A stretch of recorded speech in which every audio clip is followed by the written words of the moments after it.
한일 관계가 최악의 상황으로 치닫고 있습니다. 지난 금요일 일본 정부가 우리나라에 2차 보복 카드를 빼들었습니다. 수출 관리 우대 조치 대상국인 화이트리스트에서 우리나라를 빼기로 한 건데요. 물론 예상됐던 일이지만 충격이 큽니다. 특히 우리 기업들이 입을 피해가 걱정인데 관련 내용 짚어보겠습니다. 방송통신대학교 무역학과 우경봉 교수와 함께합니다. 어서 오십시오. 안녕하세요. 네, 일본이 수출 우대국 목록인 화이트리스트에서 우리나라를 제외했습니다. 이번 조치의 배경과 경위를 두고 일본 측의 설명은 어떤가요? 네.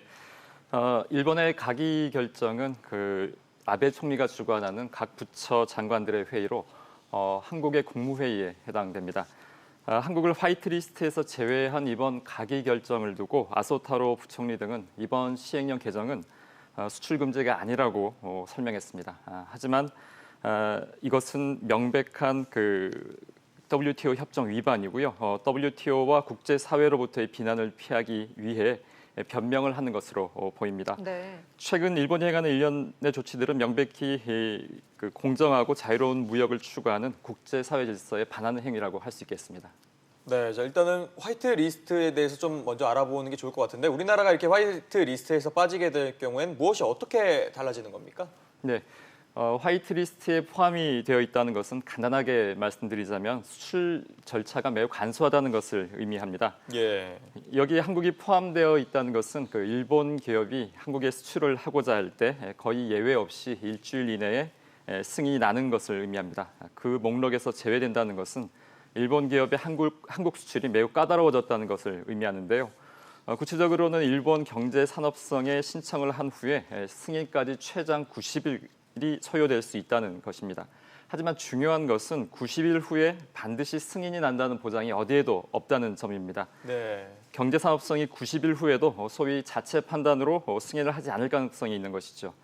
일본 정부가 1,100여 개에 이르는 전략 물자에 대해 일일이 개별 허가를 취득하도록 바꿔 한국으로 수출을 하는 것을 엄격히 통제하겠다는 뜻인데요. 이는 한국 기업의 주요 수출품 공급망의 불확실성이 커지는 것을 의미합니다. 따라서 한국 기업의 주요 수출품에 대한 일본 정부의 불합리한 규제로 해석할 수 있는 부분입니다. 네, 그러니까 수출이 완전히 막히는 건 아니지만 절차가 까다로워지고 그래서 기간도 길어지기 때문에 우리 기업들이 불편을 겪을 수밖에 없을 것 같은데 일단 가장 타격이 크게 우려되는 산업은 어떤 게 있습니까? 예, 우선 일본 정부가 가장 먼저 공격한 반도체 산업이라고 할 수 있겠습니다. 반도체 수출이 한국 수출에서 차지하는 의미는 매우 특별합니다. 일본이 제재를 예고한 세 가지 소재는 반도체 생산 공정의 필수적인 재료여서 피해가 불가피할 것으로 생각이 되었습니다. 네. 그리고 일본에 대한 의존도가 높을수록 피해가 예상이 되는데요. 전기차 배터리와 정밀기계 분야입니다. 우선 전기차 배터리 핵심 부품인 파우치 필름의 경우 100% 일본으로부터 수입해왔기 때문에 이번 화이트리스트 제외 조치에 타격이 있을 것으로 봅니다. 네. 한편 기계업계에 따르면 국내 공작기계 시장에서 일본 제품 점유율은 25% 정도이고 고정밀 가공 부분에 특화됐다고 합니다.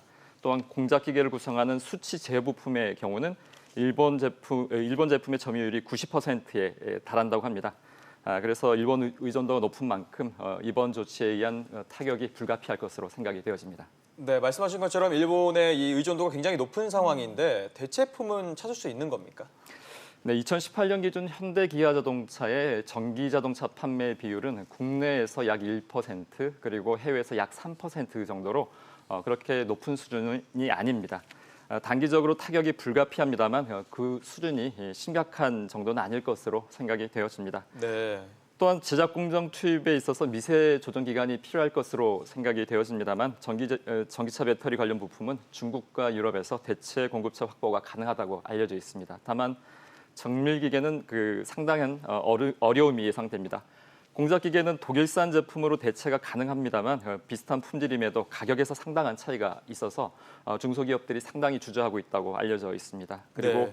앞서 언급한 제어 계측 분야에서 일본 제품의 기술과 가격 경쟁력이 매우 강력해서 대체 공급처 찾기가 쉽지 않을 것으로 생각이 되어집니다. 네. 네. 일본이 반도체 소재 규제에 이어서 이 화이트리스트 배제까지 한일 관계가 정말 최악으로 치닫고 있는데 일본이 이렇게 초강수를 두는 그 배경을 보면 원하는 건, 그러니까 얻고자 하는 것이 있을 것 같은데요. 네. 아베 정부가 이렇게까지 극단적인 그 행동을 하는 데에는 그 크게 세 가지 정도의 해석이 주류를 이루고 있는 것으로 보입니다. 네. 일본 전범 기업의 한국 내 자산 동결 그리고 이제 현금화 진행 저지, 한반도 평화 프로세스에서 일본이 소외된 것에 의한 아베 정부의 외교력 의구심 해소 그리고 일본 우익 세력의 헌법 개정 추진 등이 그것입니다. 저도 한일 갈등 초기부터 이런 해석을 하고 있었습니다만 추가적인 관점을 제시하고 싶습니다. 그것은 일본 사회에서 기업이 가지는 의미입니다. 일본에서 기업은 개인의 사명이 실현되는 공간이자 개인의 집합지인 일본 사회의 전통이 계승되는 공간으로서 의미를 가집니다. 그리고 한국에서는 아베노믹스의 양적 완화의 측면만 강조돼서 소개가 되는 경향이 있습니다만 저는 아베노믹스의 본질을 기업 경쟁력 강화 정책이라고 보고 있습니다. 네. 양적 완화를 통한 엔화 가치 절하는 결국 국내적으로는 디플레이션 종식을 통해서 일본 기업의 수익성을 향상시키는 것을 목적으로 하고 있습니다. 그리고 대외적으로는 수출 경쟁력 강화를 통해서 역시 마찬가지로 일본 기업의 실적 개선 및 장기 경쟁력 강화를 위한 것이라고 해석할 수 있겠습니다. 따라서 일본 기업은 아베 총리 선대 이전부터 함께한 일본 근대화 세력의 후원자이자 아베 총리의 수건인 헌법 개정 그리고 전쟁 수행이 가능한 소위 보통 국가에 함께할 정책 동반자라고 할 수 있겠습니다.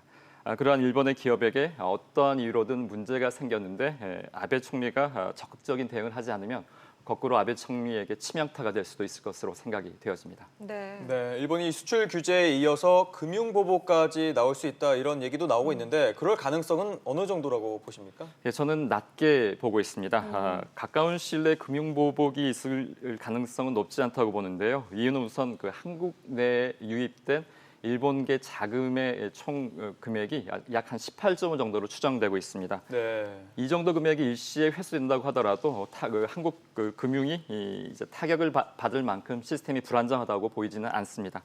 또한 국제사회에서 금융 보복은 상대국에 대해 이제 적대국 선언을 의미할 정도로 최종 단계의 수준의 보복 조치로 이렇게 공유되고 있습니다.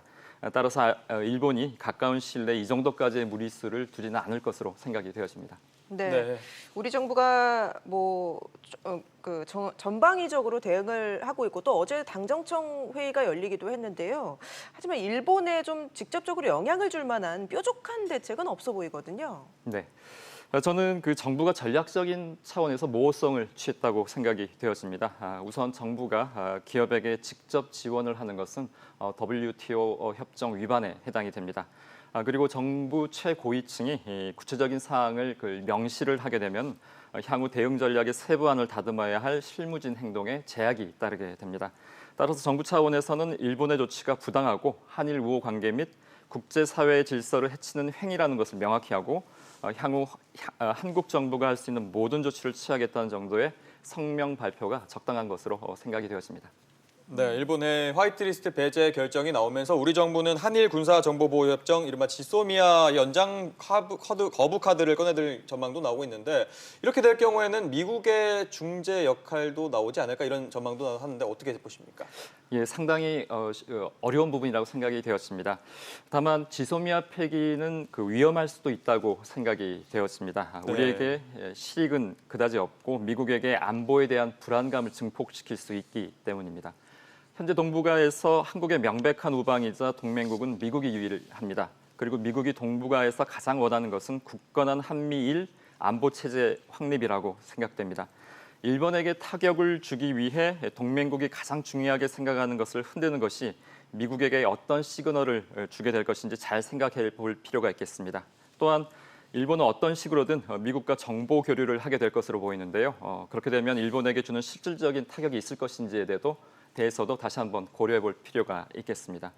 나아가 지소미아 폐기를 가지고 일본이 미국에게 한국은 역시 동북아 안보 체계에서 믿을 만한 파트너가 아니라는 이런 접근을 할 가능성에 대해서도 생각해 봐야겠습니다. 네, 지금 우리 정부뿐 아니라 국민들 사이에서도 일본 제품 사지 말자, 또 지금 휴가철인데 일본 여행 가지 말자 이런 불매 운동이 확산이 되고 있습니다. 이런 것들이 실제 일본에는 어느 정도 영향을 줄 수 있을까요? 예, 우선 관광 산업이 일본에서 차지하는 비중은 상당합니다. 2018년 기준 일본 방문 해외 관광객 수는 약 3,100만 명이고 소비 금액 기준으로는 약 50조 원에 해당됩니다. 이는 일본 그 자동차 수출액 다음 규모이고 전자부품 수출액보다 조금 더 많은 수준입니다. 그리고 일본을 방문하는 해외 관광객 중 한국인 비율은 약 25%로 4명 중에 1명 정도 수준입니다. 따라서 일본 여행 안 가기가 장기화할 경우 일본 관광업이 타격을 받을 것으로 예상되는데요. 네. 특히 한국과 가까운 지역인 큐슈 지역, 그중에서도 지방 소도시가 받는 그 타격은 상당할 것으로 보입니다. 그리고 일본 제품 불매 운동의 경우 당장의 일본 기업에 주는 타격은 크지 않을 것으로 보이지만 이번 사안에 대해서 우리 한국 국민들이 얼마나 분노하는지 그리고 한일 갈등의 본질이 무엇인지 일본 기업에게 되새기게 하는 계기는 될 수 있을 것으로 생각이 되어집니다. 네, 이번에 일본의 화이트리스트 배제 결정이 28일부터 본격적으로 시행이 된다 이렇게 공식 발표가 나왔는데 아직 시행되기까지는 좀 시간이 있는 상황입니다. 혹시나 일본이 좀 마음을 바꿀 가능성이 있을까요? 예, 저는 개인적으로 좀 가능성은 낮다고 보여집니다. 이번에 조치가 말씀하신 대로 28일 날 시행될 것으로 예상되고 있는데요. 네. 그 사이 일본 정부가 바뀔 만한 어떤 그 사안들이 일단 발견되지가 않고요. 8월 24일 지소미아 폐기 통보 개헌이 하나의 분기점이 될 수도 있겠습니다만 앞서 말씀드린 대로 지소미아가 설령 폐기된다고 하더라도 일본 정부가 입장을 바꿀 가능성은 낮아 보입니다. 네. 그리고 앞서 말씀드린 대로 지소미아가 폐기된다면 미국과 국제사회에 한국 정부의 신뢰성에 의문을 표하는 이런 선전을 일본 정부가 지속할 것으로 보여집니다. 알겠습니다. 지금까지 한국방송통신대학교 무역학과 우경봉 교수와 함께했습니다. 말씀 고맙습니다. 고맙습니다. 고맙습니다.